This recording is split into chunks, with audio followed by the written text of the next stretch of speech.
ഇത് നന്ദിക്കുട്ടൻ്റെ രണ്ടാമത്തെ വിഷുവാണ്. നമ്മൾ വിഷു പ്രിപ്പറേഷൻസിലാണ്. വിളക്കും കിണ്ടിയും ഉരുളിയൊക്കെ നമ്മൾ കഴുകി എല്ലാം വൃത്തിയാക്കി വെയിലത്തൊക്കെ വെച്ച് ഉണക്കി തുടച്ചെടുത്തു. നമ്മൾ കടയിൽ പോയി ഫ്രൂട്ട്സൊക്കെ വാങ്ങിച്ചിട്ടുണ്ടായിരുന്നു. കണി വയ്ക്കുന്നതിൻ്റെ പുറകിലായിട്ട് ഞങ്ങൾ പൂമാലയൊക്കെ തൂക്കി. ഞങ്ങൾ കണി ഒരുക്കുന്നത് വെണ്ണലയിലാണെങ്കിലും ഞങ്ങൾ കണി കാണുന്നത് തൃപ്പൂണിത്തുറയിലായിരിക്കും. ഇവിടെ അമ്മേനെ കണി ഒരുക്കാൻ ഹെൽപ്പ് ചെയ്യുവാണ് ഞാനും നന്ദിക്കുട്ടനും കൂടി. ഏകദേശം കണിയൊക്കെ ഒരുക്കി സെറ്റാക്കി മാലയൊക്കെ തൂക്കിയപ്പോൾ നല്ല ഭംഗിയുണ്ട്. എന്നിട്ട് അത് കഴിഞ്ഞ് 8 മണിയായപ്പോഴാണ് ഞാനും നന്ദിക്കുട്ടനും കൂടി തൃപ്പൂണിത്തുറയ്ക്ക് പോയത്.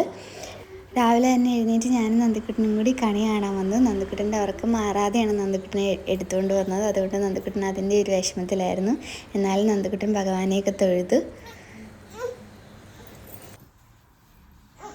ഉച്ചയായപ്പോൾ നന്ദിക്കുട്ടനാണ് ആദ്യം സദ്യ കൊടുത്തത്. കറികളെല്ലാം വിളമ്പി ചോറൊക്കെ ഇട്ട് നന്ദിക്കുട്ടൻ സദ്യ കൊടുത്തു. നന്ദിക്കുട്ടൻ സാധാരണ കുട്ടികളെ പോലെ അങ്ങനെ വാരി കഴിക്കാൻ തുടങ്ങിയില്ല. കുഞ്ഞു കുട്ടികളാണെങ്കിലും വെറുതെ ഇങ്ങനെ വാരി പെറുക്കിയൊക്കെ എടുക്കും. പക്ഷെ നന്ദിക്കുട്ടന് സദ്യ വെച്ചാൽ നന്ദിക്കുട്ടൻ പപ്പടം ഒഴികെ വേറെ ഒന്നിലും തൊടില്ല. പപ്പടം 2-3 കടി അടിച്ചു. എന്നിട്ട് പിന്നെ ഒന്നും ചെയ്യാതിരിക്കുകയായിരുന്നു. അപ്പോൾ ഞാൻ തന്നെ വാരി കൊടുത്തു. ഭക്ഷണം കഴിക്കാൻ നന്ദിക്കുട്ടൻ വളരെ പുറകോട്ടാണ്.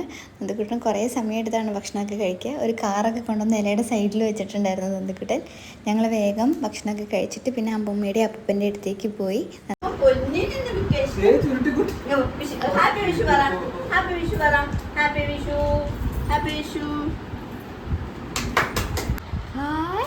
ഇനി